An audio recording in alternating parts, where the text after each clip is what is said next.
और बीजेपी से होटल से टिकट मांगते हैं, ऐसी समस्या है। तो मैं आपको दिखाना चाहता हूँ, माइक पकड़िए जरा। ये देखो पहली वोट देखो सेक्टर 10 फरीदाबाद में बनी हुई है, मदन रोहिल्ला। देखिए क्या मुकदमा दर्ज नहीं होना चाहिए। दूसरी वोट देखो पलवल इनके हल्के में बनी हुई है, दलाल साहब के में, ये देख लो आप, बूथ नंबर स्कूल सब लिखा हुआ। अब देखो इसी व्यक्ति की तीसरी वोट होटल के अंदर बनी हुई है, देखो आप, ठीक है। दोबारा दिखाओ, ये देखो उनकी वाइफ, ये है नवीन रोहिल्ला। पहली वोट ये बनी हुई है मेरी 89 विधानसभा sector 11 booth number school number Faridabad. दूसरी बनी हुई है पलवल दलाल साहब के एरिया में, स्कूल बूथ नंबर सब। और तीसरी वोट बनी हुई है होटल। एक सरकारी अधिकारी जो बीजेपी से टिकट मांगता हो होटल हल्के के अंदर, और वो एससी रिटायर हुआ हो, वो व्यक्ति, उसकी तीनों हल्कों में वोट है। ये प्रूफ है मेरा, आपको चाहिए तो कांग्रेस पार्टी जिंदाबाद, धर्म दलाल पार्टी जिंदाबाद, धर्म दलाल जिंदाबाद, धर्म दलाल जिंदाबाद, चौधरी करण दलाल जिंदाबाद, चौधरी करण दलाल जिंदाबाद, लखन सिंगला जिंदाबाद, लखन सिंगला जिंदाबाद, चौधरी करण दलाल के बीएलए से बात किए, उन वोटों की मैपिंग कराने का गैर कानूनी काम कर रहे हैं, लेकिन हम इनको बेनकाब करेंगे। और पूरे फरीदाबाद जिले के अंदर जितनी विधानसभा हमारी हैं या पलवल के अंदर जितनी विधानसभा हैं, हम सब में अपने कार्यकर्ताओं के माध्यम से भाजपा के इस षड्यंत्रकारी अभियान को विफल करेंगे और कानून के मुताबिक जिन्हें वोट का हक होना चाहिए उन्हें वोट का हक दिलाने की कोशिश करेंगे, जो गलत हैं उनको कटवाने की कोशिश करेंगे। अभी आपने कहा साहब कैसे करेंगे? अभी आपने कहा 75% वोट नकली है ओल्ड फरीदाबाद विधानसभा क्षेत्र में, क्या है? ये मैं नहीं कह रहा, अच्छा, ये भाजपा की बेईमान सरकार खुद ही मान रही है। अच्छा, इन्होंने जो मैपिंग किया है, जो इलेक्शन कमीशन के वेब पर जो मैपिंग से जो जानकारी आई है, ये सरकार का कथन है, मेरा नहीं। अच्छा, तो सरकार ये बताए कि ये मैपिंग क्यों नहीं हो पा रही है। इसका मतलब इन्होंने फरीदाबाद में जीते हुए उम्मीदवारों को, कांग्रेस के जीते हुए उम्मीदवारों को हराने की साजिश करके इस तरह के वोट बनाए और इन्होंने बनी हुई कांग्रेस की सरकार को लूटने का काम किया। और अभी भी बेशर्मी से ये कह रहे हैं कि 25% वोट ही मैपिंग हो रहा है, कहीं 30 हो रहा है, बहुत ज्यादा भाग दौड़ में है, 35 किया है। लेकिन ये बहुत चिंता की बात है कि फरीदाबाद में ना जाने कहां के लोगों के वोट बना करके और इन्होंने मल्टीपल वोट्स का सहारा लेकर के जीते हुए उम्मीदवारों के साथ इस तरह की बेईमानी की। दलाल साहब जो है क्या नाम है, डीसी कह रहा है कि भाई और पार्टियों के, विपक्ष पार्टियों के भी पीएलओ ले लो, तो क्या इस पर आपने लोग मिले हैं जिस हिसाब से, या उनसे कहा है कि भाई हमारे इतने लोग पीएलओ शामिल करो अपनी टीमों में? नहीं, इसमें हमने जितने भी हमारे विधानसभा क्षेत्र में बूथ हैं वहाँ हमारा एक BLA 1 है और बाकी जगह हमारे BLA 2 है।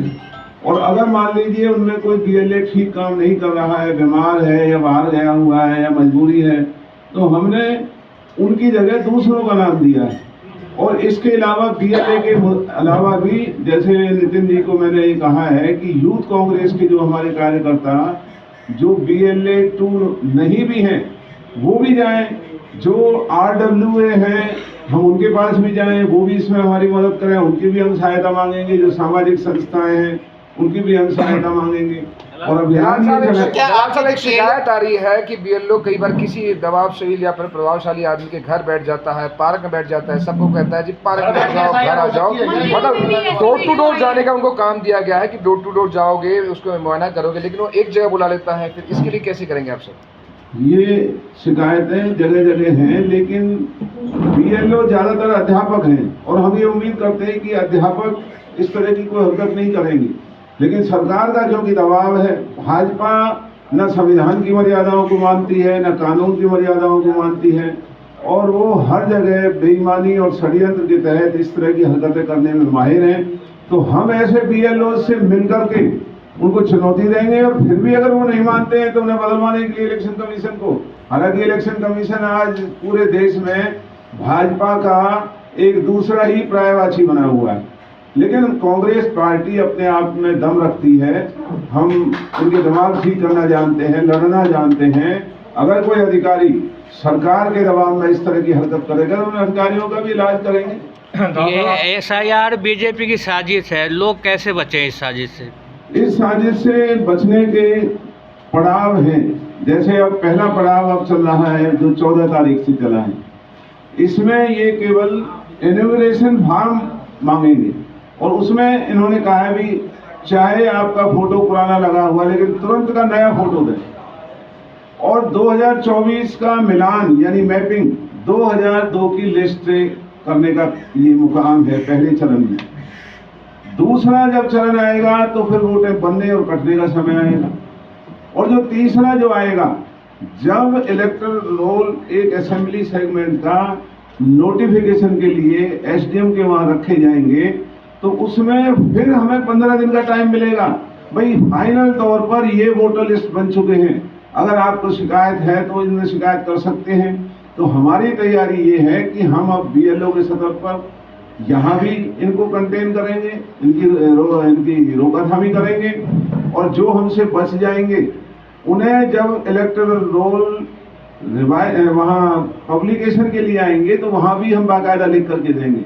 और एक सबसे बड़ी हरकत बीजेपी ने जो की है शहरों में, गांवों में तो कर नहीं सकते। एक बूथ के चारों तरफ की आबादी को ना शामिल करके उस बूथ पर दूर दराज के बूथ के लोगों को जोड़ते हैं जिससे कोई भी आए और वोट डाल जाए। तो वो शहरी इलाकों में सबसे बड़ी बीजेपी की हरकत है।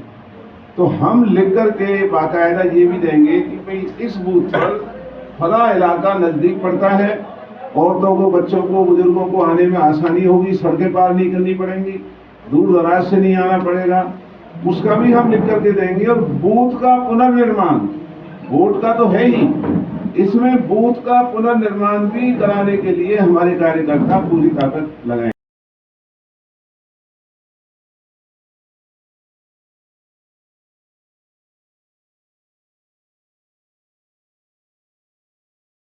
देखिए, आज भारतीय जनता पार्टी का जो घिनौना चेहरा है वो देश और दुनिया के सामने आ रहा है।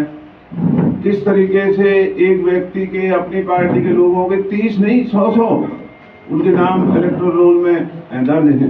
रेल की रेल जाती है। बिहार का इलेक्शन हुआ, दुनिया भर के प्रदेशों से रेल गई वोट डालने के लिए बिहार। बंगाल का इलेक्शन हुआ तो दुनिया भर की रेल वो लोगों को ले जाकर के वहां वोट डलाई एपी कार्ड से। और इसी तरीके से यहाँ जो हमारे भाई रोहित ने कहा है, ये हर विधानसभा चुनाव क्षेत्र में शहरों के अंदर इस तरह की हरकतें बीजेपी ने की है। तो इस SIR के माध्यम से इनको बेनकाब हम करेंगे। हमारे हाईकोर्ट में रिट पिटीशन पड़े हैं। आपके अपने श्री लखन सिंगला जी ने जो यहाँ के चुने हुए, बेईमानी से चुने हुए जो नुमाइंदे के चुनाव को चुनौती देकर के हाईकोर्ट में इनकी अर्जी को मंजूर किया गया है और मंत्री की अर्जी को रद्द किया है। कोई बड़ी बात नहीं, बहुत जल्दी ये मंत्री अपने घर बैठेगा, सिंगला जी यहाँ के विधायक बनेंगे। कानून पे विश्वास है अदालतों के ऊपर। दलाल साहब, ये परदेश बेईमानी की चुनाव आयोग को भी इनका बता रहे हैं आप। चुनाव आयोग आपकी सुनता नहीं है। कोई हेल्पलाइन नंबर है, लोग कैसे संपर्क करें, कैसे पार पाएंगे सर? उसी की तैयारी हम यहाँ पर कर रहे हैं और स्टेप बाय स्टेप तैयारियों का जायजा हम ले रहे हैं और इनका मुकाबला करने के लिए सारे साधन हम जुटा रहे हैं। ये आपकी बात सही है, जो सांसदों को खरीदने में संविधान की मर्यादाओं का उल्लंघन हो रहा है, विधायकों को खरीदने में जो उल्लंघना हो रही है नियमों की।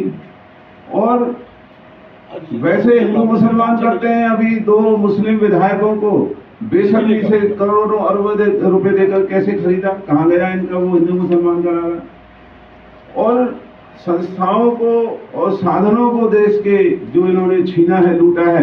अब तो राम मंदिर को भी ये नहीं बख्शने को तैयार है। आपने अखबारों में पढ़ा होगा कि जो राम जन्मभूमि न्यास मैनेजिंग कमेटी का जो भाजपा का पूर्व सांसद और उस न्यास का सदस्य, उसने ये लिख करके दिया कि राम जन्मभूमि में अरबों रुपए का घोटाला है। सोना जो लोगों ने दिया, सोना गायब है।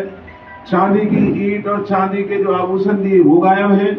तो जो पार्टी भगवान को भी माफ करने को तैयार नहीं है और राम के नाम पर जो राजनीति कर रहे हैं, भगवान राम को भी ये लोग इस तरह से धता बता सकते हैं, तो इनके लिए ये संविधान कानून तो बहुत छोटी चीज है, लेकिन हम आपको विश्वास दिलाते हैं कि आज की जो बैठक फरीदाबाद की भाई लखन ने कराई है, बहुत अच्छी कामयाब मीटिंग हुई है, बहुत अच्छा लोगों में उत्साह है और इस विधानसभा की चुनाव प्रणाली की वोटर लिस्ट की प्रक्रिया को हम बहुत अच्छे तरीके से ठीक